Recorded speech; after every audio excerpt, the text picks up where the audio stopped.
Hello दोस्तों, आज मैं अनुराग कश्यप की नई मूवी बैड गर्ल एक्सप्लेन करने वाला हूँ। इस मूवी में रम्या की टीनेज लाइफ से 30+ की लाइफ को दिखाया जाता है। इस मूवी में लड़की को मॉम डैड और सोसाइटी से मिलने वाले प्रेशर को दिखाया जाता है। पहले रम्या स्कूल में एक लड़के से प्यार करती है, लेकिन उन दोनों का ब्रेकअप हो जाता है। फिर रम्या कॉलेज में एक लड़के के साथ प्यार करती है, लेकिन वहाँ पर भी उसका ब्रेकअप हो जाता है। फिर रम्या एक आदमी के साथ लिविंग में रहती है और वहाँ पर भी वो आदमी उससे चीट करता है। तो रम्या अकेली इंडिपेंडेंट वुमेन बनकर जॉब कर अपने आप से प्यार कर अपने कैट्स के साथ खुश रहती है। इस मूवी में वही दिखाया जाता है। मूवी की शुरुआत में हमें हमारी हीरोइन रम्या को दिखाया जाता है। रम्या हर वक्त सपने देख रही होती है। उसके सपने में हमेशा एक लड़का आता है। वो सपने में ये सोचती है कि उसका एक अच्छा सा घर हो और वो और उसका पार्टनर हमेशा एक अच्छी लाइफ गुजारे। रम्या को रोज ऐसे ही सपने आते हैं। उसके सपने में हमेशा एक लड़का रहता है। जैसे जैसे वो बड़ी होती है, उसके ब्रेन में वाइल्ड थॉट्स आने लगते हैं। फिर रम्या सपने से उठ जाती है। फिर अगले सीन में हमें रम्या को दिखाया जाता है। अब रम्या स्कूल में पढ़ रही होती है। रम्या की माँ उस स्कूल की टीचर है और रम्या की माँ उसे हमेशा डांटती है। कहती है कि तुम्हें अपना डस्ट ठीक करना चाहिए और हमेशा उसे ऐसे रहो और वैसे रहो कहकर उसे हमेशा टोकती है। लेकिन रम्या अपनी माँ की बात को हमेशा इग्नोर करती है। एक दिन घर जाते वक्त एक लड़का एक लड़की को प्रपोज करता है। रम्या उस लड़की के साथ ही रहती है। जब लड़की लड़के को रिजेक्ट करती है तो रम्या को बुरा लगता है। फिर रम्या उस लड़के के प्यार में पड़ जाती है। फिर उस लड़के को किस भी करती है। स्कूल में एक जगह है जहाँ पर ये लोग हमेशा एक दूसरे को किस करते हैं। कुछ दिन बाद क्लास में नलन नाम का एक लड़का आता है। नलन को देखते ही रम्या को बहुत पसंद आता है और ये बात अपने फ्रेंड से डिस्कस करती है। तो रम्या के फ्रेंड्स उसे बोलते हैं कि ये लड़का अच्छा नहीं है, इस लड़के को दूसरे स्कूल से टीसी देकर निकाल दिया है और ये नशा भी करता है। लेकिन रम्या अपने दोस्तों की बात नहीं सुनती और वो नलन की आईडी मालूम कर उसके साथ रोज चैट करती है। नलन को भी रम्या में इंटरेस्ट है और दोनों एक दूसरे के साथ चैट करते हैं। ये दोनों स्कूल में एक दूसरे से कुछ बात नहीं करते, घर आकर एक दूसरे के साथ कंप्यूटर में चैटिंग करते हैं। रम्या अपने फ्रेंड्स को ये बात नहीं बोलती कि वो नलन से प्यार करती है। क्लासरूम में भी नलन और रम्या एक दूसरे को सिर्फ देखते रहते हैं, बात नहीं करते। फिर एक दिन स्कूल में स्कूल वाले ट्रिप प्लान करते हैं। रम्या सोचती है कि हम एक दूसरे से यहाँ नहीं मिल रहे हैं, लेकिन कम से कम वहाँ ट्रिप पे तो मिल सकते हैं। इसीलिए रम्या और नलन ट्रिप पर जाने का डिसाइड करते हैं और रम्या और नलन स्कूल के साथ ट्रिप पर जाते हैं। सब साथ रहने की वजह से उन दोनों को प्राइवेट स्पेस नहीं मिलती, इसलिए दोनों एक दूसरे से मैसेज कर बात कर रहे होते हैं। सब सोने के बाद नलन रम्या को मैसेज करता है और बोलता है कि एक जगह आने के लिए। फिर रम्या नलन से मिलने के लिए थोड़ी दूर जाती है। वहाँ पर रम्या नलन से मिलती है। नलन एक पुराने घर में डार्क रूम में रहता है। वहाँ जाने के बाद दोनों एक दूसरे के साथ टाइम स्पेंड करते हैं और बातें करते हैं। फिर अगले दिन रम्या के फ्रेंड्स को पता चलता है कि रम्या नलन से प्यार करती है। तो वो रम्या से पूछते हैं, तुम फिर से ये गलती क्यों कर रही हो? हमने तुम्हें तभी ही बोला था ना ये लड़का अच्छा नहीं है, फिर तुम उसके साथ क्यों फिर रही हो? ये बोलने के बाद भी रम्या उन लोग की बात को नजरअंदाज करती है और उन्हें इग्नोर करती है। रम्या नलन से कहती है कि मुझे तुम्हारे साथ रहना बहुत अच्छा लगता है, लेकिन पता नहीं क्यों ये लोग इस फीलिंग को गलत समझ रहे हैं। फिर नलन भी कहता है कि उसे रम्या के साथ रहना पसंद है। रम्या की माँ स्कूल की टीचर है, इसलिए वो हमेशा रम्या की ड्रेस को ठीक करने के लिए कहती है। रम्या की दादी रम्या से कहती है कि हमारे टाइम पर लड़कियां बहुत सीधी सादी थी, लेकिन आजकल की लड़कियां बहुत बदल गई हैं। रम्या अपनी दादी की बात सुनती है और इसे रिएक्ट नहीं करती। लेकिन स्कूल में रम्या की फ्रेंड दूसरे लड़के को किस करती है। ये चीज स्टाफ के मेंबर्स देख लेते हैं। तो रम्या की माँ प्रिंसिपल के पास जाकर इस बात की कंप्लेंट करती है। तो किस करने वाली लड़की रम्या की माँ से बोलती है कि सिर्फ किस करने के लिए मुझे टीसी देकर क्यों बिचा रहे हो? मेरे जैसे बहुत बच्चे हैं जो स्कूल में एक दूसरे को किस करते हैं। फिर वो लड़की रम्या की माँ को बोलती है कि आपकी बेटी रम्या भी एक लड़के से प्यार करती है, उसका फोन चेक करो। और लड़की और बैग ले आने को बोलती है। तब वहाँ पर सभी लोग रम्या का बैग चेक करते हैं। रम्या के फोन पर नलन के मैसेजेस पढ़कर रम्या की माँ शॉक हो जाती है और रम्या की माँ प्रिंसिपल के सामने बहुत एम्बैरेस फील करती है और उसे बहुत बुरा लगता है। रम्या की फ्रेंड फंस गई, उसके साथ रम्या को भी फंसा दी। फिर रम्या की माँ उसे घर ले आती है और रम्या को बिना मारे बोलती है कि आज से तुम्हारा फोन यूज करना बंद और तुम पूरा दिन पढ़ाई करोगी।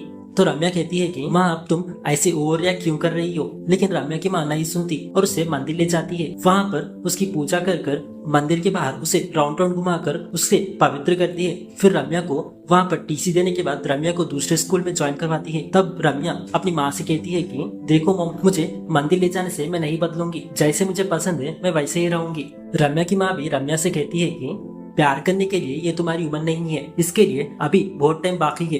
तुम्हें मेच्योर होना पड़ेगा। एक एज आने के बाद तुम सब कुछ कर लेना, लेकिन अब सिर्फ पढ़ाई पे ध्यान दो और उस नलन को भी भूल जाओ और अच्छा सा रैंक लाकर अच्छे से पढ़ाई करो। ये बोलने के बाद रम्या स्कूल चले जाती है। रम्या की स्कूल लाइफ हो जाने के बाद हमें रम्या की कॉलेज लाइफ दिखाई जाती है। अब रम्या कॉलेज में पढ़ रही होती है। कॉलेज में रम्या अर्जुन नाम के लड़के से प्यार करती है। अर्जुन कॉलेज में रम्या का सीनियर है और वो कॉलेज में बहुत ज्यादा फेमस है। रम्या अर्जुन से डीपली प्यार करती है, लेकिन अर्जुन रम्या को सीरियसली नहीं लेता और उसके साथ टाइम पास कर प्यार करता है। ये बात रम्या के फ्रेंड्स उसे बोलते हैं, लेकिन रम्या उन्हें सीरियसली नहीं लेती और अपनी फ्रेंड्स की बात को इग्नोर करती रहती है और वो ये सोचती है कि अर्जुन उससे प्यार करता है और ये लोग जानबूझकर ऐसा बोल रहे हैं। कुछ दिन बाद अर्जुन रम्या से बात करना बंद कर देता है और इस बात को रम्या ओवरथिंक करने लगती है और अकेली फील करने लगती है और डिप्रेशन में चली जाती है। ये चीज उसके फ्रेंड्स नोटिस कर उसे हॉस्पिटल ले जाते हैं और रम्या के मॉम को इन्फॉर्म करते हैं। तो रम्या की माँ तुरंत हॉस्पिटल आती है और अपनी बेटी से पूछती है तुम्हें क्या हुआ। तो रम्या बोलती है कि मेरी हेल्थ ठीक नहीं थी, मैंने कुछ दिन मैंने खाना सही से नहीं खाया, इसलिए ये हुआ।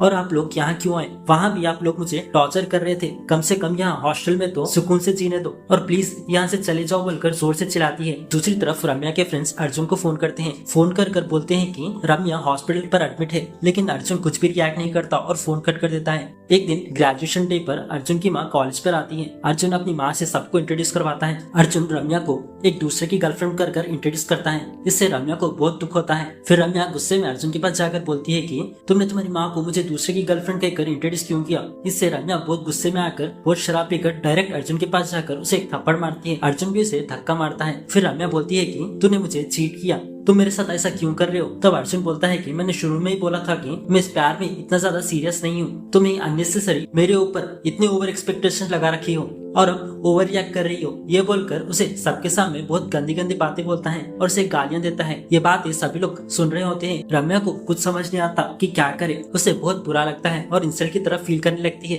लेकिन रम्या को ज्यादा फर्क नहीं पड़ता क्योंकि रम्या शुरू से थोड़ी सी मैच्योर है। उसे लोग क्या बोलते हैं उसे फर्क नहीं पड़ता और वो लोगों की ज्यादा परवाह भी नहीं करती। लेकिन रम्या धीरे धीरे ओवर थिंक कर डिप्रेशन में जाने लगती है। तभी रम्या को घर से फोन आता है कि रम्या की दादी मर गई है। तब रम्या अपने दादी से मिलने के लिए घर जाती है। वहाँ पर अपनी दादी को मरा हुआ देखकर रम्या बहुत रोती है और बोलती है कि जब तक दादी जिंदा थी तब तक मैं उसके साथ टाइम स्पेंड नहीं कर पाई। फिर अगले सीन में रम्या की एज बढ़ गई है, अब वो 30 साल की हो गई है और उसके मुंह पर पिंपल्स आ गए हैं और उसका फेस भी चेंज हो गया है। तो रम्या एक डॉक्टर के पास जाकर उस डॉक्टर को सारे प्रॉब्लम्स बोलती है।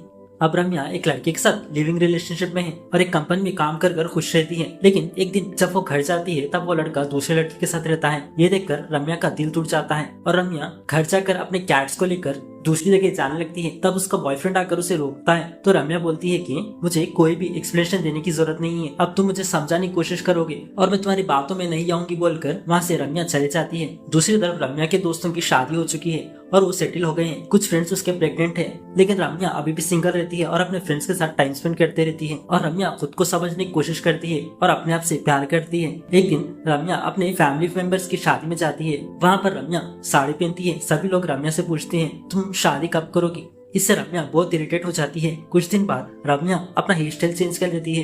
एक दिन सुपरमार्केट में रम्या को ग्रोसरीज लेते वक्त उसे उसका स्कूल का बॉयफ्रेंड ललन दिखता है। रम्या ललन से मिलती है और पूछती है कि तुम्हें बहुत दाढ़ी आ गई है, तुम इतना जल्दी कैसे बदल गए। फिर रम्या बोलती है कि मैं भूल गई थी, इतने साल हो गए ना, अगर तुम मेरे साथ होते तो आज हम दोनों साथ रहते और ये तुम्हारे हाथ में जो बच्चा है वो हमारा होता, हम दोनों एक दूसरे के साथ खुशी से जीते। रम्या और नलन एक दूसरे से बात करते हैं। फिर रम्या नलन को अपने घर ले जाती है। तब रम्या नलन को बोलती है कि उस वक्त तुम्हारी गलती नहीं थी, उस वक्त सिचुएशन ही ऐसी थी, मेरी माँ ने मुझे तुमसे अलग रहने के लिए कहा, इसीलिए मैंने तुमसे कांटेक्ट बंद कर दिया। तब नलन बोलता है कि तुम बहुत चेंज हो गई हो, तब की रम्या और अब में बहुत ज्यादा डिफरेंस है। तब रम्या नलन से पूछती है कि अगर तुम मेरे साथ रहे तो तुम्हारी वाइफ को कोई प्रॉब्लम नहीं होगी ना। तो नलन बोलता है कि मैं मैनेज कर लूंगा। उसके बाद रम्या अपना दरवाजा लॉक कर देती है। रम्या और नलन एक दूसरे को किस कर क्लोज आने की कोशिश करते हैं। तभी नलन की वाइफ उसे फोन करती है और पूछती है कि बच्चा ठीक है ना। नलन की वाइफ की बातें सुनकर रम्या को ठीक नहीं लगता और ये सारी चीजें उसे गलत लगने लगती है। इसीलिए रम्या नलन को वहाँ से जाने के लिए बोलती है। नलन भी स्माइल देकर कुछ नहीं कहता और वहाँ से चले जाता है। इसके बाद रम्या अपनी माँ के पास अपने घर जाती है।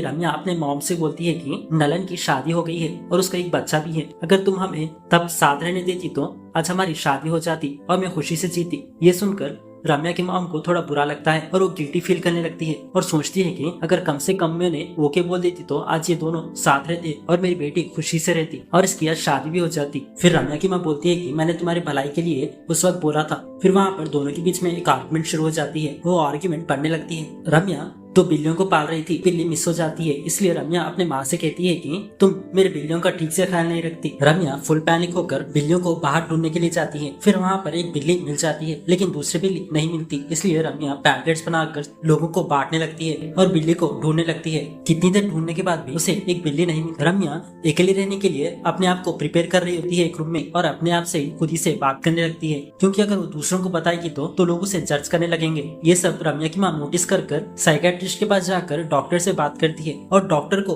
रम्या की पूरी कंडीशन बताती है और कहती है कि मेरी बेटी मुझसे बात नहीं करती, अगर हम उसे कुछ बोले तो वो हमें ही टॉक्सिक बोल देती है और उल्टा हमें ही बोलती है कि आप अपनी जिंदगी खुशी से नहीं जी पाए, कम से कम मुझे तो खुशी से जीने दो। लेकिन वो खुद ही खुश नहीं है। मैंने अपनी बेटी को बचपन से कंट्रोल करने की कोशिश की, लेकिन अब मैं ऐसा नहीं कर रही हूँ। मैं यही चाहती हूँ कि कम से कम वो शादी कर अपनी फैमिली के साथ खुश रहे। तो डॉक्टर रम्या को लाने को बोलती है, लेकिन रम्या वहाँ जाने से मना कर देती है और अपनी माँ से कहती है कि मैं ठीक हूँ, मेरे सारे प्रॉब्लम्स का सोल्यूशन मेरे अंदर है। फिर अगले सीन में रम्या की फ्रेंड अपने बच्चे को पैदा करती है और रम्या से बोलती है कि ये फीलिंग्स बहुत स्पेशल है, अगर वो बच्चा मेरे आंखों से दूर हुआ तो मुझे बहुत टेंशन होती है। मुझे अब पता चला कि माँ बाप की वैल्यू क्या है। और रम्या से बोलती है कि तुमने इतने दिनों से सभी लड़कों को आई लव यू बोला है, लेकिन तुमने कभी भी अपने पापा को आई लव यू बोला है क्या? तुम्हारी माँ तुमसे बहुत प्यार करती है, लेकिन तुमने कभी अपनी माँ को समझने की कोशिश की है क्या? फिर अगले दिन रम्या स्कूल जाती है जहाँ वो बचपन में पढ़ती थी, क्योंकि उस दिन रम्या की माँ का रिटायरमेंट डे था। तब वहाँ पर बड़ा सा फंक्शन होता है। स्कूल के बच्चियों के साथ रम्या बैठती है